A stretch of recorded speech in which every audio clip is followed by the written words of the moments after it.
जब एक बीमार बाप की मजबूरी का फायदा उठाया जाए और घर के अपने ही उसकी इज्जत को चुनौती देने लगे, तो अंजाम कितना खतरनाक हो सकता है। खुदा गवाह के आने वाले एपिसोड में कुछ ऐसे ही धमाकेदार ट्विस्ट देखने को मिलने वाले हैं।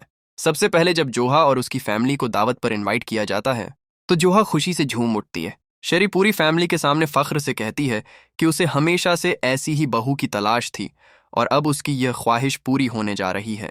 ये बात सुनकर आरिशा हैरान रह जाती है कि घर में हामिद साहब की इतनी नाजुक तबीयत के बावजूद किसी को उनकी फिक्र ही नहीं है। हामिद साहब सब कुछ देखते हैं, लेकिन बेबसी की वजह से कुछ कह भी नहीं सकते। शेरी इसी मजबूरी का पूरा फायदा उठा रही होती है।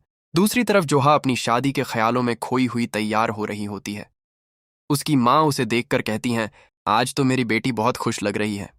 इस पर जोहा मुस्कुराकर जवाब देती है, मैं सुफियान से बहुत मोहब्बत करती हूँ और अब मेरी जिंदगी का सबसे बड़ा ख्वाब पूरा होने वाला है। इधर ऑफिस में एक और तूफान खड़ा हो जाता है।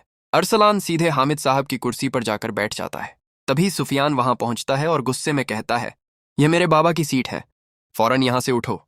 लेकिन अरसलान जिद पर अड़ जाता है और उठने से साफ इनकार कर देता है। हद तो तब हो जाती है जब वह हामिद साहब की तस्वीर भी दीवार से उतार देता है। ये देखकर सुफियान का गुस्सा फूट पड़ता है।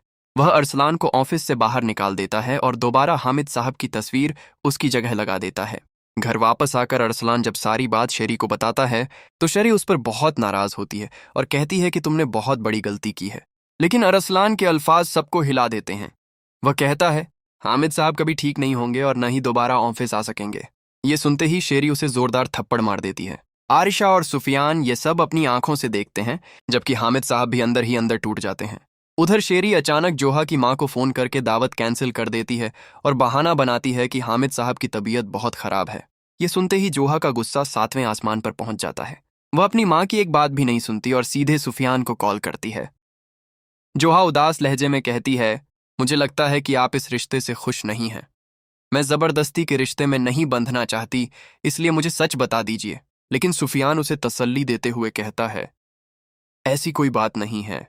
अब देखना यह होगा कि क्या जोहा और सुफियान का रिश्ता वाकई मुकम्मल हो पाएगा या फिर शेरी की चालें एक नया तूफान लेकर आएंगी।